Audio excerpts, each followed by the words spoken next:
Welcome to another episode of A Sandwich and Some Lovin', a very highly anticipated episode. We've been teasing you about it for a few days, but I am Kelly Raspberry Evans, and I'm so lucky that I get to co-host this podcast with my husband, Alan. Hello, I'm Alan. Hey, train in the house. So embarrassing to do that with people looking at you. You know, we have a studio full of people today, some very distinguished guests. And they're a little silly. Yeah, they're probably thinking, what was that? They have question marks over their heads, I can tell. If you're going to embrace your nickname, you got to embrace it everywhere. You got to do it all the time, yeah.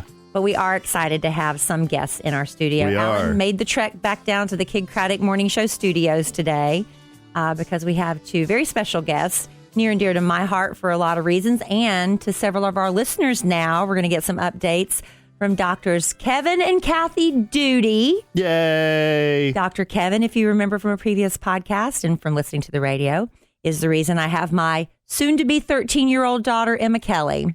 That's right. Welcome back. Welcome, to the show. Doctor. It's a pleasure to be here. I follow you guys. Care Fertility US, I believe, is your Instagram handle, right? I'm going by memory right now. And I just saw that you posted 10,000 births and counting since you have been doing this. That's an incredible milestone. It is incredible. We've been around a while. Yeah, since 1989, I believe it was. 1989. And what a vast difference in the technology and the medical science and the success rate, I'm sure, that's happened since then. It's unbelievable, the change. Yeah. Well, honey, why don't you tell them why we've invited the Doodys back again today? Because we've got a lot of big stuff coming up. We do. And we talked to the Doodys. For those of you who may be new to our podcast, we talked to the doctors a couple of months ago. Mm-hmm. And we did a contest called Maybe Baby, where we gave away a free IVF procedure. Effortless IVF procedure. So that was so successful, and we had so much response to that we thought we'd invite the Doodys back to do another contest. Yes. So that's part of the reason they're here. I'll tell you what, the hard thing was picking a winner from the last Maybe Baby contest. But the amount of, so we picked the winner, and I know everybody who didn't get chosen, they were initially disappointed, and, they're like, oh, I wish it could have been me. But the amount of love and support for Kelly and Luis, who did win the contest, was just overwhelming. Everybody was praying for them, rooting for them. And we're hopefully going to have an update from Kelly and Luis's journey very soon. Yeah, hope so. But I just really love that nobody was like upset or, I get the disappointment. We didn't get one message about that. But nothing No. negative. It was all positive, and just how happy they were because every single couple deserved to win that IVF cycle. And we're going to have an announcement coming up pretty soon about another Maybe Baby contest. Yeah. But the reason we have the Doodys back again today is because this month, September, is PCOS Awareness Month. And if you don't know what PCOS is... What is PCOS, babe? That's why they've dedicated a whole month to it, Alan, so people can be aware of it. I think the doctor should tell us because I can't pronounce some of these words right. here. So yeah. PCOS... we've done this. We've got two Doodys here. Uh-huh. Each of them has a bell. And whoever rings the bell first gets to answer the question. Okay. And guess who hit the bell first? I couldn't tell. That was Dr. Kathy. Was it Kathy? Okay, Dr. Kathy Doody. Explain to us what PCOS is and make everyone aware who is not. Okay, so PCOS is Polysystic Ovary Syndrome, and this is a very common problem. In fact, every listener knows someone, a friend, a family member, or a coworker who has PCOS. It affects about 15% of the infertile women that we see, about 1 in 7. On the other hand, looking at it, 3 to 5 million Wow. women and girls in our country are affected by this problem.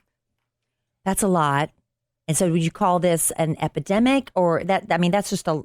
Well, I think perhaps a better perspective is to realize that it is a major health problem, and it has far more reaching ramifications than just impacting on a woman's fertility. So PCOS Awareness Month is a federally registered event in September and is largely due to the work of PCOS Challenge, which is a global patient support group that lobbied our government to say, hey, we need to raise awareness. And so one of the reasons that we wanted to come on was really to try to help educate the listeners about what some of these health problems and fertility issues might be.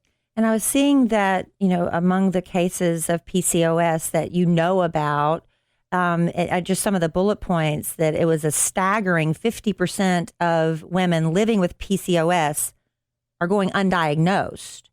Is that because the doctors aren't identifying the symptoms, or the women are just experiencing things and like, I'm just living with it and not going to the doctor? And what are the symptoms? Yes, exactly. Waiting for the bell. Oh, Dr. Kevin, quick. The first one's the bell. Yeah. So why are 50% of these women going undiagnosed? I think it's a lack of awareness. As you were saying, this is very, very common. Everybody knows one or several people. You may not know it, but you know one or several people that have this condition. It's the most common endocrine abnormality out there, much more common than diabetes or thyroid disease. The symptoms can vary. So obviously infertility is a symptom, and fortunately that's curable. We can treat the infertility aspect of it. There are other symptoms that are managed over the long term, things such as, and not every woman has every different manifestation or problem. So some women will have increased body or facial hair resulting from that, and of course that can be managed as well. Irregular cycles is one of the hallmark features of polycystic ovarian syndrome, and that often leads them to a diagnosis by their physician. But do some women just choose to live with that and not get help for it? They're really embracing the bell, babe. Yeah. So I think that's an excellent question. And oftentimes I think some women might feel embarrassed by some of these symptoms. Perhaps their doctor, the dots weren't connected. So I'll point out, someone who shared their story this month that I thought was wonderful was Leah Michelle from Glee. And I guarantee most women who saw her story thought, oh, she couldn't possibly have PCOS. And it's a syndrome because everyone looks a little bit different. You can't make an assumption. They can be quite thin, average weight, overweight, mild, moderately, morbidly obese. There's no one physical appearance that defines that woman with PCOS. But because a lot of these symptoms can start around the time of puberty, imagine how difficult it is anyway as a young girl starting your period. Maybe a few, years or so into it, you start to notice that, oh my gosh, why do I have some extra hair on my face? None of my friends have that. That would be very difficult to deal with as an adolescent and would be embarrassing. And sometimes it's difficult for those individuals to share.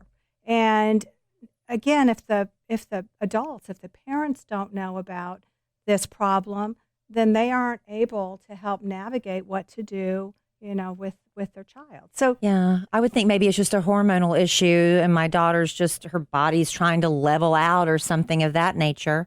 And I guess if, when you say it can start in these young girls, if they're going to a pediatrician and not an OBGYN, would a pediatrician even look for the same things that an OBGYN would look at?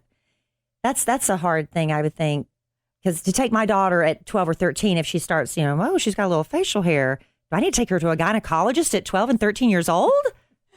Waiting for the bell. So, yeah, there we go. Dr. Kevin.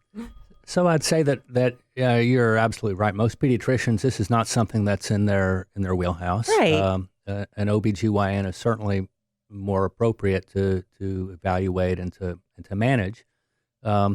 And a lot of times the OBGYN will treat appropriately. So one of the appropriate treatments for irregular cycles and excessive hair growth could be to place this young teenager on birth control pills. And that sends panic and terror through every mom listening right now, right? It does, but it's really the best and most appropriate treatment. And oftentimes they may do that without really going into a detailed explanation of what PCOS, Polycystic Ovarian Syndrome, is. It can be confusing. Even the name is confusing. These aren't cysts within the ovary. That's a name it's a name that came about decades ago before they fully understood exactly what was going on. But then the name was already there. So what are you going to do? Yep. So where are the cysts then if they're not in the ovaries? Oh, she beat you. It's like a little competition they have going. You almost spoke, but no. Right. So it's a very confusing term to patients. And when you look at their ovaries, they have lots and lots of small follicles that are housing those eggs that are available to be used in the near future. So cyst, which always sounds scary to patients, just means a fluid-filled structure somewhere in your body. And a follicle, that contains an egg has fluid in it. So these women just have a very, robust egg supply. And that's, again, where that term comes from. Just wanted to make one more comment for the moms out there listening who are, like you said, going, oh my gosh, can't see putting my teenager on birth control pills. I think if they understand why the birth control pills help, well, obviously birth control pills would help with regulating their cycle so that they'd have predictable periods. But birth control pills also help because they stimulate your liver to make something called sex hormone binding globulin. It binds up that free testosterone. So that makes it inactive. So it's less likely to stimulate those hair follicles, say on their face. And if you can step in and intervene early when that's happening, you're going to be much more likely to have a better cosmetic outcome than if you pick it up 10 years in when that, hair growth is really well established. Is there any concern? I mean, if your daughter is 12, 13 years old and having these issues and birth control is, the decision you and your doctor decide to make for your child, is there any downside to being on those types of hormones long term? I mean, because I always kind of assumed I was on birth control for so many years that it affected my ability to get pregnant. Was that false in my thinking, Dr. Kathy? I jumped in twice. That's okay. So your quicker reflexes are paying off. I'm going home. No, there's not a long-term impact on birth control. Being on birth control pills, it doesn't adversely impact on, a woman's future fertility. And again, just to focus on that young teenager. So oftentimes these young adolescents that are developing PCOS might have very prolonged, almost erratic cycles. And again, it's hard as a teenager, no matter how close you are to your mom, to always talk about what's going on. And some of these young girls will bleed so significantly, they wind up being severely anemic and might wind up, in an emergency room. Oh my gosh. And so I think the use of birth control pills, is a very, it's an excellent way to get them off on a good start. Right. What causes this, doctors? I mean, you got 3 to 5 million women, young ladies, you said might have this affliction. Like, what is is this hereditary or is what? it something we're eating? So there is both. So there's Not Saved by the Bell there. Thank you. There we go. He'll get the hang of it. So there is a very strong genetic component to this. Genetic, okay. And there are other manifestations of this other than irregular cycles and the things that we've been talking about in infertility. So many, but not all women with PCOS will have a metabolic issue where they have a problem with carbohydrates, with insulin resistance. They're more prone to diabetes as if they gain weight or as they get older or during pregnancy. So there definitely is a genetic component. And then there's a component. So some women, and it's a spectrum. There are some women who might have very minimal or no symptoms, and then as they gain weight, and that weight gain is an independent problem that leads to insulin resistance, and so that can tip the scales, a little bit of a pun, to cause them to demonstrate more of the symptoms of PCOS. Okay. So if a woman's listening, and this only affects obviously women because men don't have ovaries, unless y'all are going to shock me with some medical revelation. That was pretty good, babe. Thank Even you. the doctors knew that. But if a woman's listening this morning and it's like, no, my doctor's never brought up the possibility, but I'm listening to this and I have some of these symptoms. So you go to your doctor and you say, what? Can you do is it a blood test? Do you have to do a vaginal examination? How do you find out? What's the discussion you have with your doctor? Dr. Kevin, he's on it. I'm on it. Yes. So the diagnosis really has changed over the years. Back in the 1990s, the NIH had had a diagnostic criteria that required excessive body or facial hair. Currently, it does not require that to make the diagnosis. So the newer criteria, you have to meet 2 out of 3 conditions. One would be irregular cycles. The second would be excess facial or body hair. And the third would be the ultrasound appearance of the follicles within the ovary. So we count these little, I'm going to call them resting follicles, and if they're more than normal, more than the usual number, then that's the third independent factor. And again, you just have to have 2 out of the 3 to meet the criteria. So if you're experiencing that, well, you don't know about their follicles because you're just sitting here. It's like, well, I've got facial hair and my cycles are really off. So you just go to your doctor and explain those things and just say, I would like to be tested for PCOS. It's as simple as that. Yeah. But then you'd have to have the ultrasound or a blood test. You could use a blood test like AMH to act as kind of a surrogate marker for that.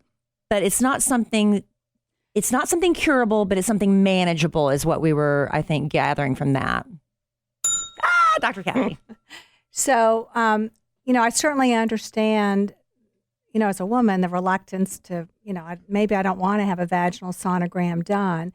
But another important health issue that sometimes is overlooked is that these women have an increased risk for developing endometrial cancer.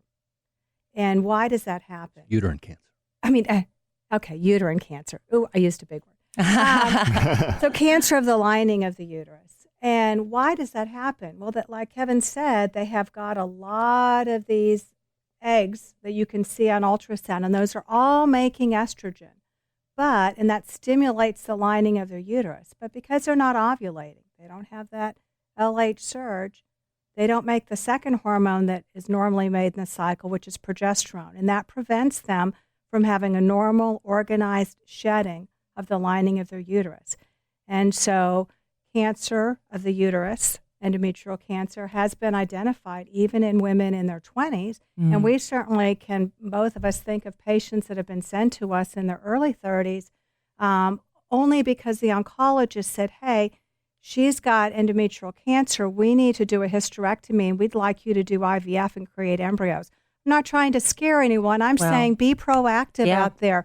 Go in, open the dialogue, with your physician. And if you don't get answers, ask again. Yeah. Read, be informed. Information really is power for patients in making healthcare decisions. And I wanted to comment about, it's curable, not curable, manageable. The infertility aspect, absolutely curable, right? So we can get people their kids, but the other parts are very, very manageable. So but knowledge is power. You have to. Right. I love that. In a lot of cases, I'm a big fan of ignorance is bliss, but not when it comes to your health. So if you see something that's not right with your body, it's just not registering. And sometimes you have to go to more than one doctor to get the answers you're looking for. So if anything is resonating with you, if you're listening today, make an appointment. One question I might have is, and you've told me this before, babe, like every woman has a little bit of hair on their facial hair. And we've talked about facial hair a little bit. Like when you're going through as I get older, I've noticed hairs are popping up where they're not supposed to. What's excessive? What would cause a woman to worry about PCOS? Some of them are blonde. Regarding hair. But not gray. So a lot of these women are, develop enough facial hair where they're using some mechanical means. Oh, shaving your face now is like the big thing. Right, everybody's doing it. But they're not shaving off peach fuzz. They're shaving off really, dark hair. Like a beard like mine? Yes. So there's a difference between there's a difference between a few cosmetic hairs bothering me, and having enough where I need to do something, constantly. Well, these are thicker hairs that have more like the hair on your head instead of male pattern hair growth. Yeah. Okay, so if that's a symptom, they will definitely know about it. And some will even develop male pattern baldness. Wow, okay. Has been seen. But a good resource would be PCOSchallenge.org. It is a global patient support group. They have 50,000 members globally, and they have all kinds of resources online that can help patients understand and be educated. We're very excited that this month we're supporting, obviously, PCOS Awareness Month, but the PCOS Challenge is having a gala this coming Friday. We're not able to go to it in Florida, but we're supporting their family building grant. And so we're giving away a free Effortless IVF cycle for them to use with their membership. That's wonderful. That's awesome. So PCOS Awareness Month, the month of September, like we said at the very beginning, well, you said, Dr. Kathy, that the odds are you know someone dealing with PCOS. For sure. Unbeknownst to you, you might be dealing with PCOS. 50% of the women living with it are going undiagnosed. That needs to change. You need to be diagnosed so you can treat the symptoms, especially if you're dealing with fertility issues, which is PCOS contributes to women's infertility issues. And that leads us to our big announcement. We got a lot of big announcements. We got a lot of big announcements. You want to go ahead and do it now? Yeah, let's do it. Okay, who wants to make the big announcement? Dr. Kevin or Dr. Kathy? Who's going to hit the bell first? It's Dr. Kevin. We would like to announce that we're going to be giving away another Effortless IVF cycle. All right. To one of our podcast family. Yeah. Yay! And although Effortless IVF is a great treatment for most women with PCOS, we're not limiting it. Right. That is important. It is PCOS Awareness Month, but women who are suffering with infertility, it doesn't have to be from PCOS. So we're giving away another Effortless IVF cycle. It's Maybe Baby 2.0. Is that what we're calling it? Well, and if you entered in the Maybe Baby contest we previously had with the doctors, you can absolutely enter this contest. Oh, yes. You're not ineligible. And we encourage you to. And it will, mechanically, it'll kind of run the same way. You just want to go to kellyandallen.com. And on the website, you'll see links to information about the contest and also how to enter the contest. And it's going to be basically the same. I know everyone has a story they want to share. And when you get to telling your story, it just keeps coming and keeps coming. And believe me, I understand. No fertility story is very simple. But if you could tell us in 100 words or less, because we do get a lot of entries and it's just physically impossible to read, pages and pages of your story. Although, trust me, honey, I understand.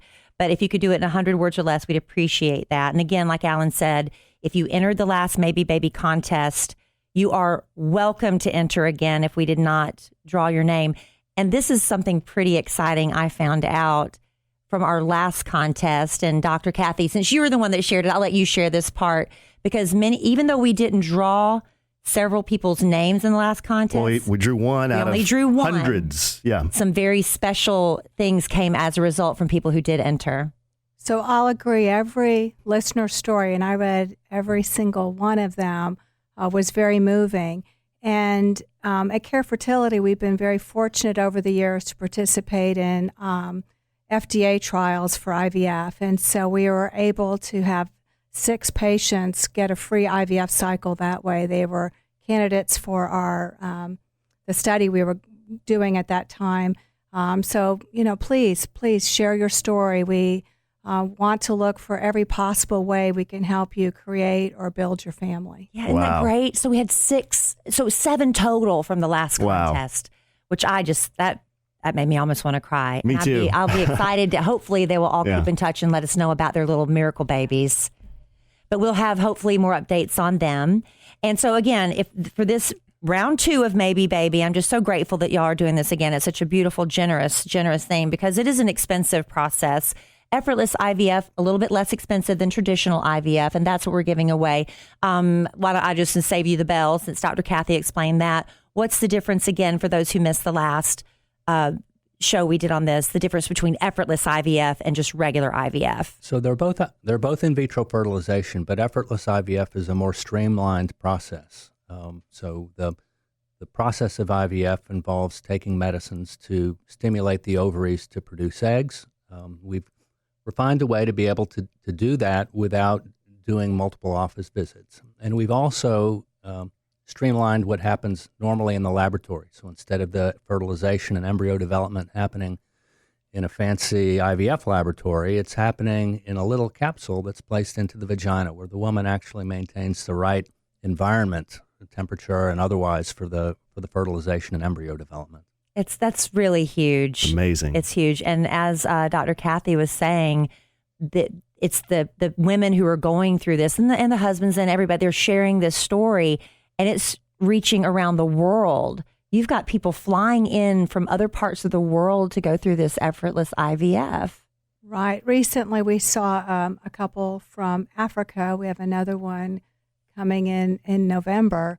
And, I see patients asking questions from clearly outside the United States, and it just underscores that the need to increase access to IVF care, not just here in the United States, but really around the world. I think it also underscores how excellent they are at care fertility. They're the best. I'm telling you, they're the best, in my opinion, because I went through several avenues before I tried IVF, and I had given up, and I hadn't taken that step. And when I met with Dr. Kevin, the other people that I had worked with at fertility centers, they were very laid back in their approach. Well, let's try this, let's try that. And he was like, no. Because of my age and my situation, he was like, we've got to be aggressive. So I think you're aggressive when you need to be. If the younger you are, you can afford to take a more laid back approach. But there comes a time where you're like, girl, you don't have time, because time's not on everyone's side.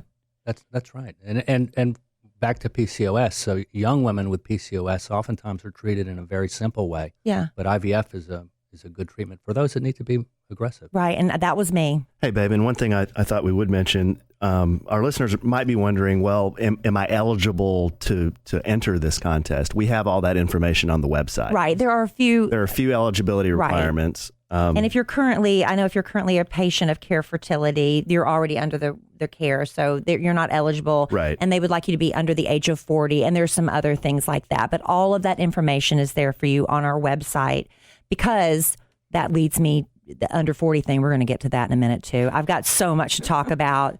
Big headline news, worldwide news, babe. I don't know if you've been keeping up about that fertility issue in India. I look to you to keep me up to date on these things. Yeah. I was so upset by that. And I know the doctor's duties are going to agree with me on that too.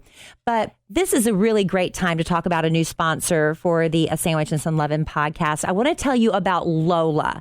This is a female-founded company that offers a line of organic cotton tampons, pads, panty liners, and all-natural cleansing wipes. This is awesome. This is a female-founded company by women for women. And unlike these other major brands, Lola products, these are 100% natural. So you can feel really good about that. I'm telling you, I'm becoming hyper-aware about the products, the chemicals, and the things we're putting into our bodies, on our bodies. And with Lola products, you're not getting any BS, no mystery fibers, no doubt about what's going into or on your body. Plus, Lola products, they come in really simple, customizable subscription packages.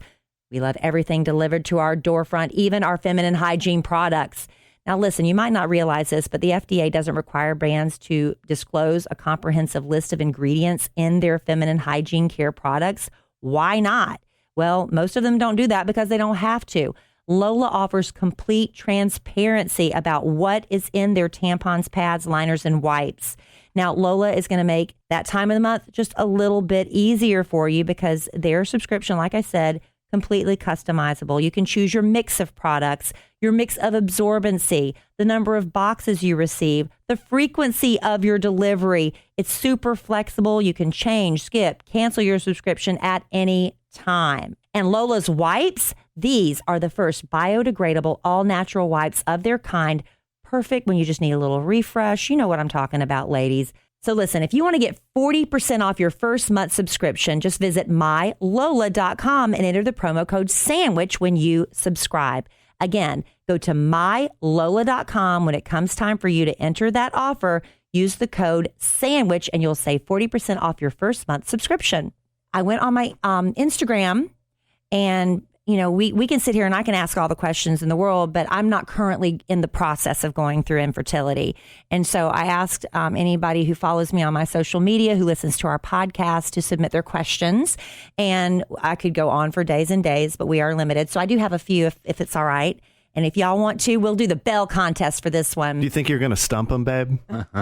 I highly doubt it. They're that good. I don't think so. Question number 1. You might ring the bell before I finish the question, and that's all right, too. Best advice to a woman trying to conceive naturally. It's been 6 months for me. Tips and things to avoid that we may not have known about before? Dr. Kathy. Probably, I would say the number one thing that couples trying to conceive naturally need to do is to have sex frequently. And I know that sounds, what? I've read online or I've heard from someone it should be every other day. You got to time it out. But actually, no. Having sex frequently is the number one thing that couples can do that enhances their own natural fertility. My personal feeling in today's very data-driven world is that oftentimes a couple decides, I want to have a baby. I think I'll start using an ovulation kit right away. And then the inclination is, well, when I see that strip turn colors, that's when I'm going to have sex. And there's no perfect ovulation kit. And waiting for that one time is not likely to be successful. My advice is go out and have a nice dinner instead of buying that ovulation kit. And again, have sex frequently. If you are under the age of 35, then coming in after 12 months is reasonable. Although if you have an obvious problem, PCOS, and you have irregular cycles, no reason to wait 6 months, go to your doctor right away. Women who are over the age of 35 should get evaluated after 6 months because their window of opportunity starts to narrow. And if you're 40 and older, 3 months, you need to get in because, again, time is ticking. Dr. Kathy, what about couples not trying to conceive? Well, if you're not trying to conceive, then I would advocate that you use birth control. Oh, okay. Oh, that's a new concept. Doesn't for you, mean you don't have. Well, I was asking about frequency of sex, but that's fine. We can. She highly encourages that for no sex if you're not trying. Wow. Wrong. That's very Can we get a conservative prescription approach. for that?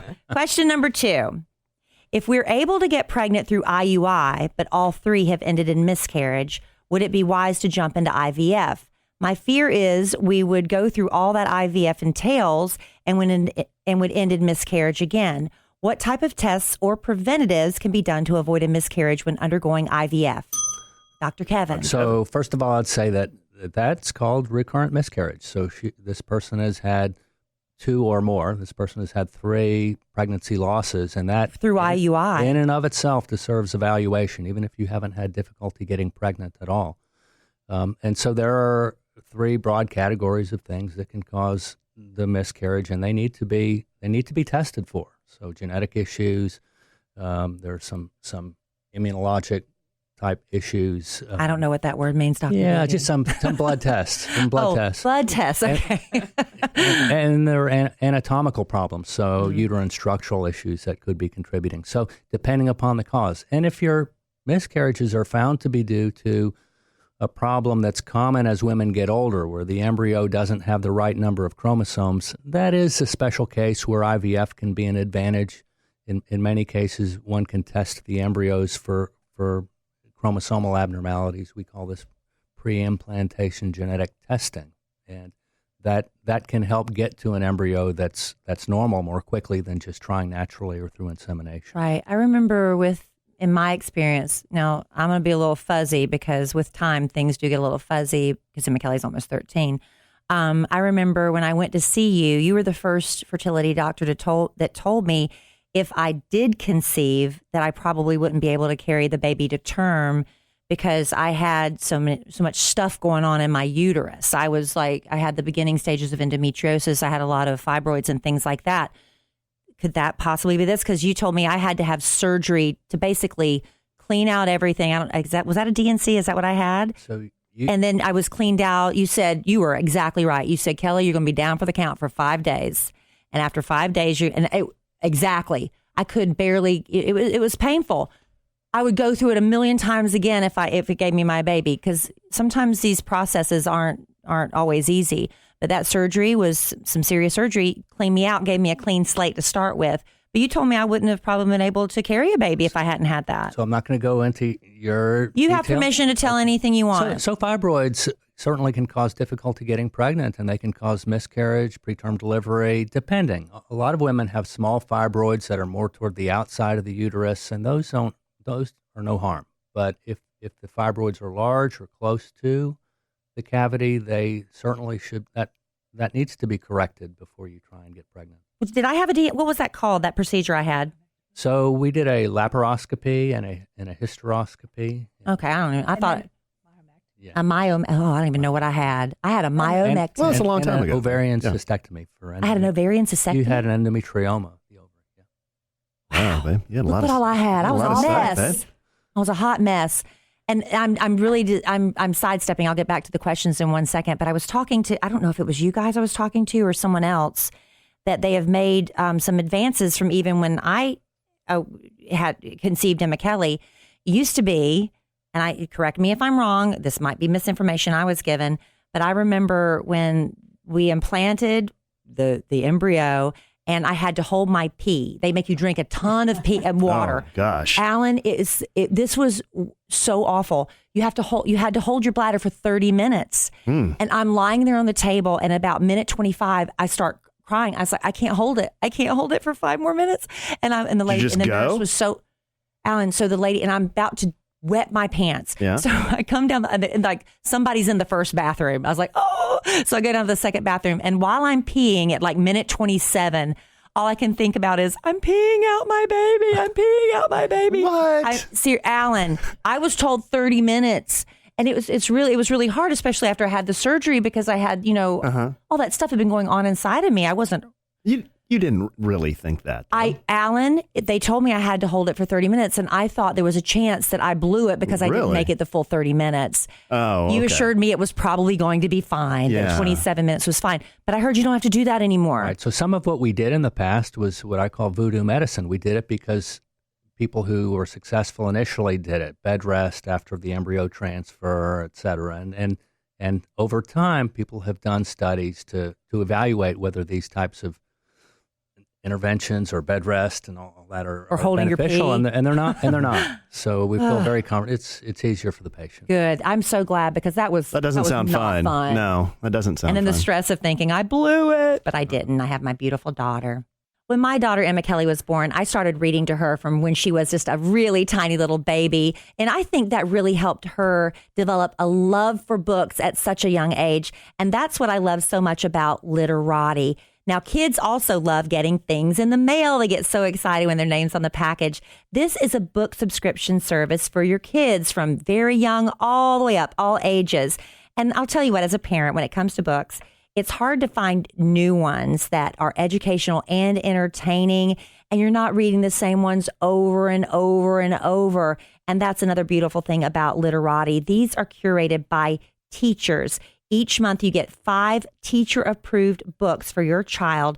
And these are books that you're not going to find in your typical bookstore. They search the world for these different books, and they're really beautiful. Such a presentation. I was so excited when I saw the Literati box. The kids' eyes just light up. It's like crazy. But you get these beautiful books. You decide which ones you want to keep, and you'll just pay for those. The rest you send back. It's that easy. And parents are just raving about their kids developing a bigger love for reading. Anything you can do to get your kids off of their devices, that's what you want to do. And Literati can help make that happen. One parent even was bragging that she'd been using Literati with her child for about a year, and her second grader is now reading at a 5th grade level and just can't put books down now. She's become insatiable about it. Isn't that what we all want as a parent? And like I said, each month, you buy the books you want, you return the rest. It's easy, and that part is free. And for a limited time, you just go to literatibooks.com, use our promo code LOVIN, and you'll get $20 off your first box. Plus, kids who are ages 3 and up will get a special black light pen. Our little Dylan loves his black light pen. I'm telling you, that was fun. So this is their best offer. It's available anywhere. To get it, you have to go to literatibooks.com. I was enunciating. Use the promo code LOVIN for $20 off your first box, plus that free blacklight pen for kids 3 and up. That's LITERATI books.com, promo code LOVIN. All right, here's our next question. Make sure I'm on the right number. This is a short question. Be ready. It's not a long one. If I had a DNC and ablation, is it possible for...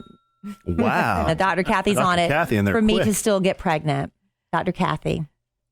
So when you have an ablation that really scars the lining of the uterus, and so the majority of patients who have an ablation are having it done because they had heavy periods and they want to eliminate that problem. And in doing so, that's affected the tissue where the embryo would implant. So the vast majority of women who've had an ablation aren't suitable candidates to carry the pregnancy themselves. They still have ovaries, so they could still have their own genetic child, but likely would need to use a gestational carrier. Oh, okay. That's someone good else to know. carry the pregnancy. There is a slight chance you could, but that's so minuscule, right? Minuscule. Very minuscule. That's good to know. How about a DNC? That's not the same as an ablation, is it? That's totally different. No, a DNC is just to, quote, clean out the uterus. And That's what I thought I had, but I was completely wrong. And rarely that can result in scar tissue, but not typically. Right. It's the ablation. Well, honey, I had an ablation. Only because I didn't have like really heavy periods, but I was like, I'm not going to have any more kids. So why am I still having a period? So I had that done. So Dr. I love it. That was interesting what you just said. So if a woman has a different carrier, gestational carrier, does that affect the makeup of the baby? No. Genetically or the DNA-wise? Right, no, because the genetics come from the parents, so the egg source. So the woman who needs to use a gestational carrier, it's her eggs and then her husband's sperm. And the woman who's a gestational carrier is just providing the vessel, the oven, the environment for the embryo to grow and nurture the baby. But there's none of the gestational carrier's genetic information is given to that child. Interesting. So if it were done both ways, the baby would look physically the same, either through the natural mother or a gestational carrier? No difference. Wow. I didn't know that. That's really interesting. Yeah. Well, sometimes you have to use an egg donor, and then and then the father's sperm. Every situation is so different. Yeah. But Kim Kardashian did that. She made it really.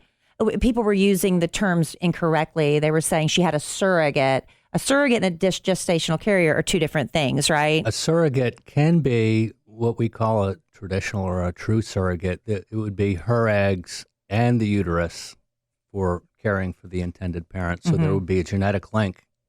So that's not so good because there can be bonding issues and legal issues and all types of things. So it's the way that it's currently done really is to have the egg source be the intended parent or an egg donor, and then the gestational carrier, the surrogate, has no genetic linkage. And I think it's so great that that the Kardashian West did this on a public forum, because I think for years and years there was such shame and embarrassment about it, and there's no shame in it. You want to have a baby, people are right there with you, and they love to hear about other people's struggles because then you don't feel so alone. I remember I felt very broken, and I didn't feel like I was fulfilling, I was just a mess. But when you hear other people sharing the journeys and, they had this option, and there's so many different options and ways you can go, I think it's very encouraging. Mm-hmm. I like Kim Kardashian a lot for that and many other reasons. Next question. My husband had a vasectomy. Do we have to go through IVF? Dr. Kevin, here's a little bit more to that. His vasectomy's been more than 13 years.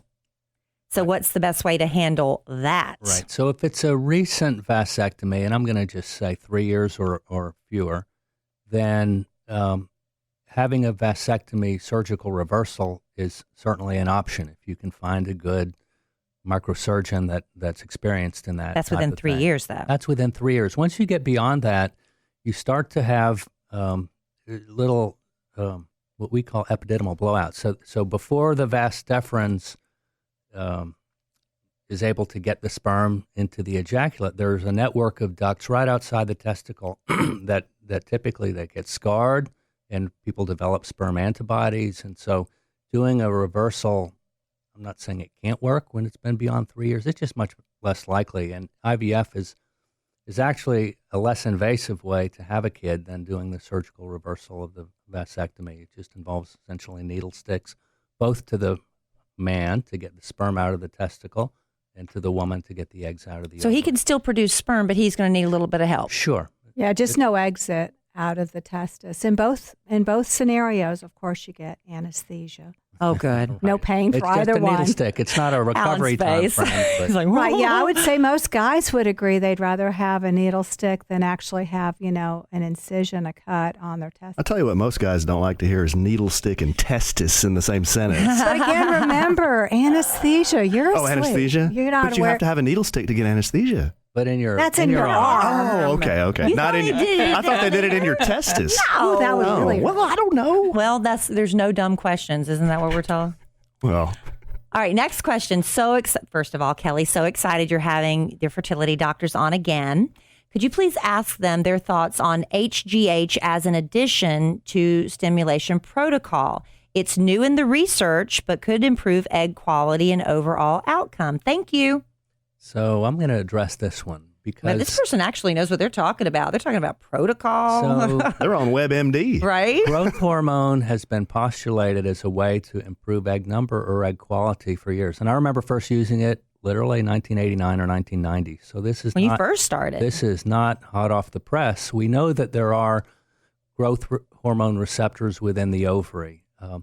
But I will say that when something, potential treatment has been around for 30 years and has really not proven itself over 30 years, then it's likely not to be a significant benefit. So, yes, there are a lot of things that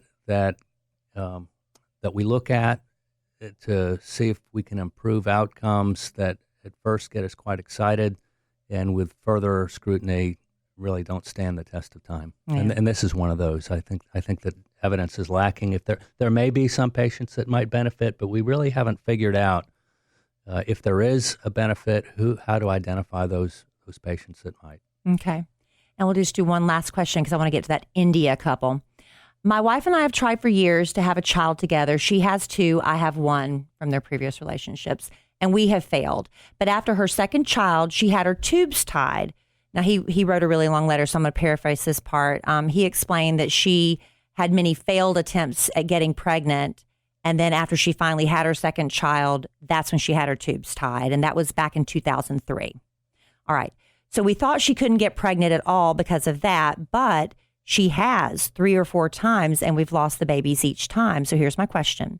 Is it worth trying to use a doctor to give us a baby after so many failed attempts and letdowns? She's had doctors say they believe she can get pregnant, but they'd have to do different expensive tests to make sure. And if we can't really afford to do IVF, is there another way? We're both 36, so I know we're limited on the time to have a child. Dr. Kathy. That was a long question. That is a very long and detailed, complicated story. I guess my first question as a physician, if I were talking across the desk with y'all, would be a woman who's had a tubal ligation, unless the tubal ligation missed getting the tube, wouldn't be able to get conceive. pregnant. So first question I would have is, were these just positive home tests? Did you have a positive blood test? Were you evaluated? Because you can have false positive home tests. The easiest test to do to see if the tubal ligation really is, took, whatever you want to use, would be just to do an x-ray and check the shape of the uterus and look for the dye not to go through the tubes. I think that would be a good way. You could also get your operative report. If they took out the tube, then it goes to a pathologist and you see a section of the tube. So I think at age 36, it would be unlikely that you would say, gee, the two of you couldn't have a child together. The fact that she had difficulty in a prior relationship doesn't necessarily mean that in a new relationship she would. It's always important to remember that both husband and wife contribute to having a baby, and so problems can occur with either partner.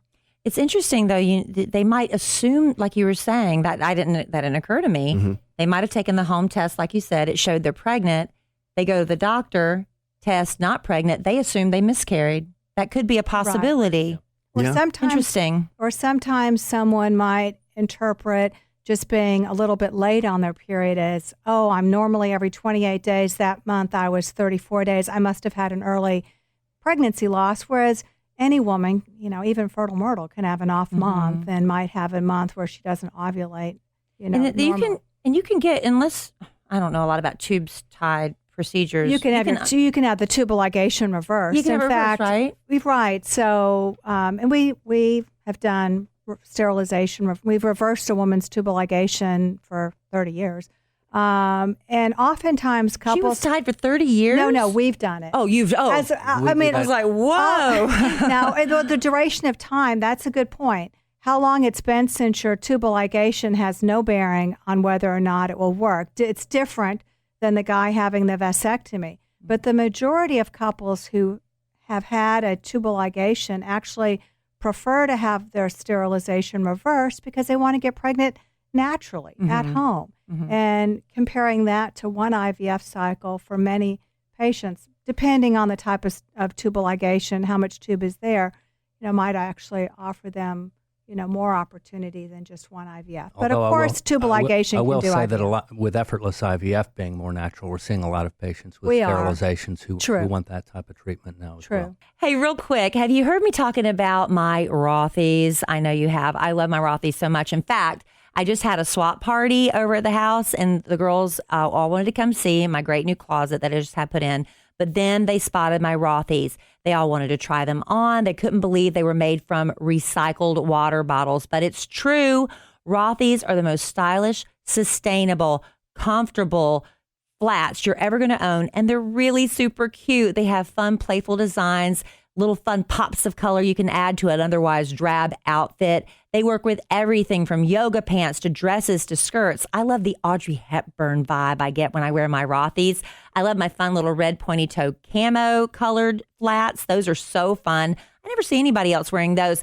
But I will say, if you get the pointed toe flat, you might want to go up half a size. But then I got my black slip-on sneaker. Alan was so jealous he wants a pair for himself. But these Rothies are all mine. Go check out all the amazing styles available right now at rothys.com/sandwich. That's rothys.com, rothys.com/sandwich. You'll get your new favorite flats, comfort, style, sustainability. These are the shoes you have been waiting for at rothys.com/sandwich.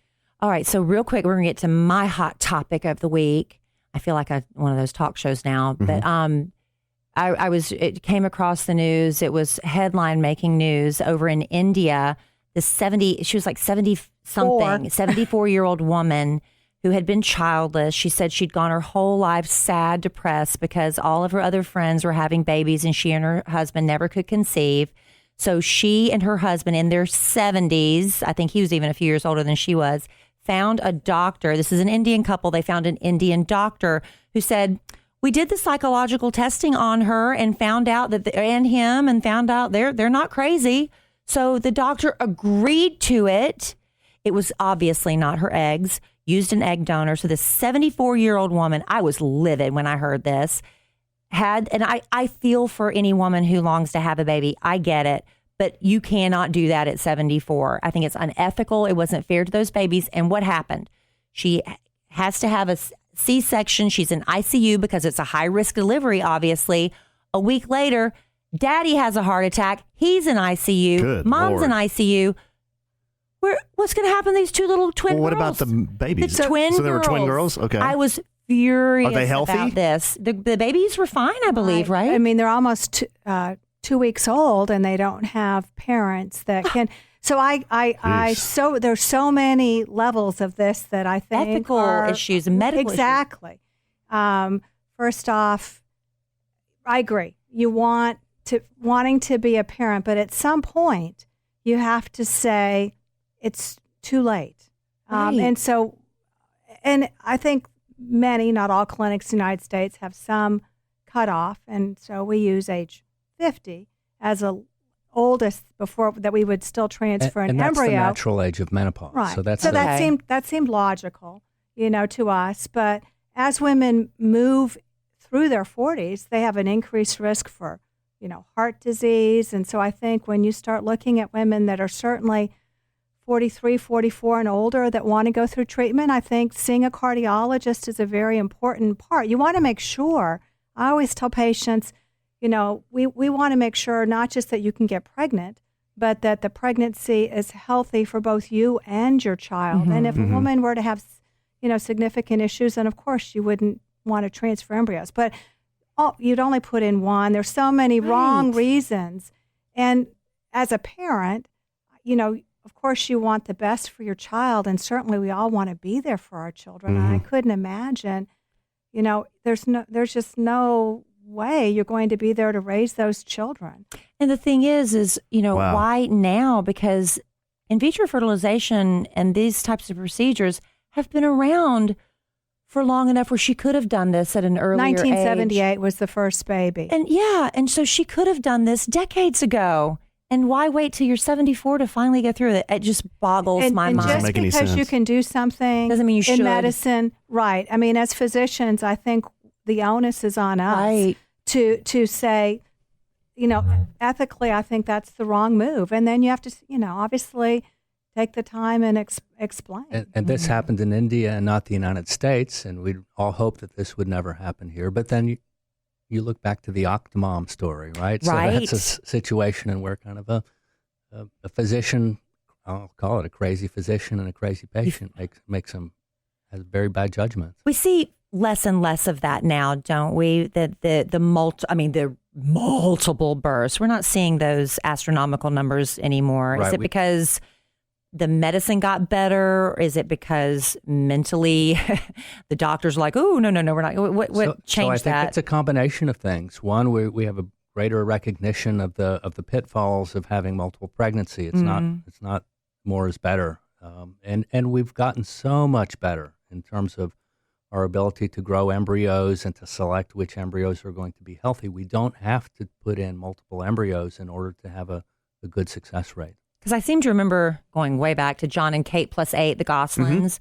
I think she got pregnant with her 6 just doing Clomid. Wasn't that right? Or did she use the fertility shots? I can't I don't remember, but I seem to remember because when my doctor put me on Clomid, I panicked because I said, I don't want 6 babies, that I didn't realize I wasn't producing eggs anyway. What's the so it didn't Clomid do? matter. Make you produce more eggs? Well, It stimulates the ovaries. It's one of the first line drugs. The stronger medicines are the ones that put people at greater risk for the high order multiple. it makes you a lot of fun to be around when you're on it.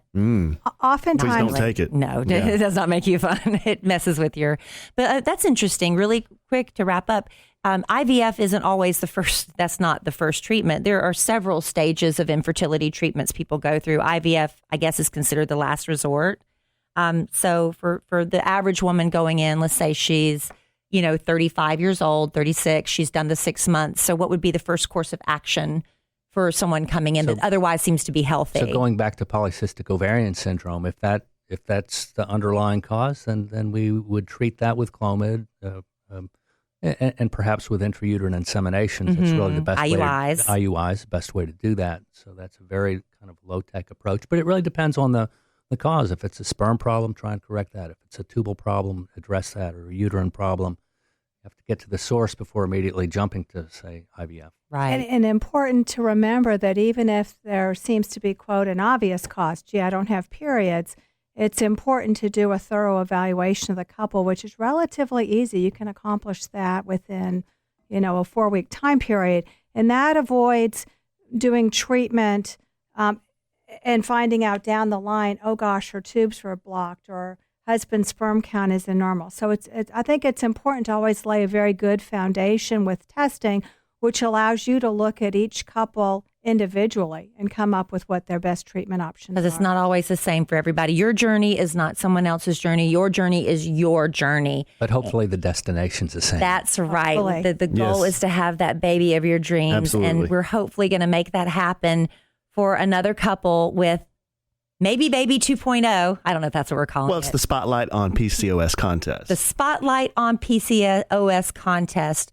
As we said earlier, you don't have to have PCOS, but because it's PCOS Awareness Month, we added that. But we're giving you another opportunity to win a free cycle of Effortless IVF from doctors Kevin and Kathy Doody at the Care Fertility facility in Bedford, Texas. And if you would like to get information on this contest, KellieandAllen.com. There are links to the contest and links for information about what makes you eligible to participate. yeah, and the rules, we just need 100 words or less. I know that's hard, but you can do it. You can do it. Just edit. You can do it. But get those in because the deadline for the entry for this contest is going to be 5 p.m. Central Time on October 2nd. And then we'll announce the winning couple on the October 3rd podcast. How exciting. I know. I'm so excited. Give away another baby is what we're doing. And I love that from the last contest we did, that not only did we have the couple that was announced as the winner, because doctors Kevin and Kathy Doody, they read, like Dr. Kathy said, they read all the letters and they're like, oh, they didn't win the contest, but they might be right for this clinical study and trial. And because of that, 6 other couples got free cycles. And I think that's exciting. So it could be potentially more than one winner. So do share your story. If you feel like it's not going to be me, they're not going to pull my name, I never win, it's not too late. Give it a try and share your story with us, because we would love to have more podcast family members, because we need to get our listeners' numbers up. Right, babe? We need to get our listener numbers That's up? right. Yeah, sure. We welcome more listeners. We need to make more babies. Okay. That's my literally goal. you and me, or no, honey, that ship has sailed. Stop begging. No, I have never begged. I thought about it for a hot minute. I was like, did you really? Well, I did when we got married, because when you love someone, it's a natural, I think, not for everybody. I'm speaking for myself. I wanted to make a baby with you. I wanted to make a little us. Yeah, we're blessed that we have 4 healthy ones. We are very blessed to have 4. Very blessed. But man, wouldn't it have been sweet to have one more? Well, but unfortunately for you, doctors, I've changed a lot of diapers in my day. They have an age limit, and I have surpassed it. And I'm getting close to it. So there you go. Right. Well, thank you both for coming in. Did we miss anything? I always like to ask if there's something we missed that we needed to get out that we forgot to mention. No, thank you so much. No, thanks for being here. Right. And hey, and shout out to the doctors. They're both looking good. Have you noticed? No, they're all slim and trim. They've been at the gym or something. Working out? Yeah, that's what Dr. Kevin said. Yeah. I know. That's all. We're just trying to hold it together to the bitter end, aren't we, honey? That's right. That's what we're doing. Well, thank you for joining me today for this podcast too, honey. No, I'm glad I get to participate. This really does mean a lot to it's life-changing. Our podcast and our listeners for sure. So we really appreciate you guys being here. And I know people are asking about the previous contest, and we hopefully will have an update on Kelly and Louise soon. We're hoping to hear from them soon. So we'll keep you posted, I promise. All right, babe. Well, this was a lot of fun, as usual. I love you desperately. I love you. I love the doctors desperately. Desperately. But and I love our listeners desperately. But I'm sure we'll podcast again real soon. And in the immortal words of the great Keanu Reeves, life is good when you have a good sandwich. Bye. Feel silly doing that too in front of people.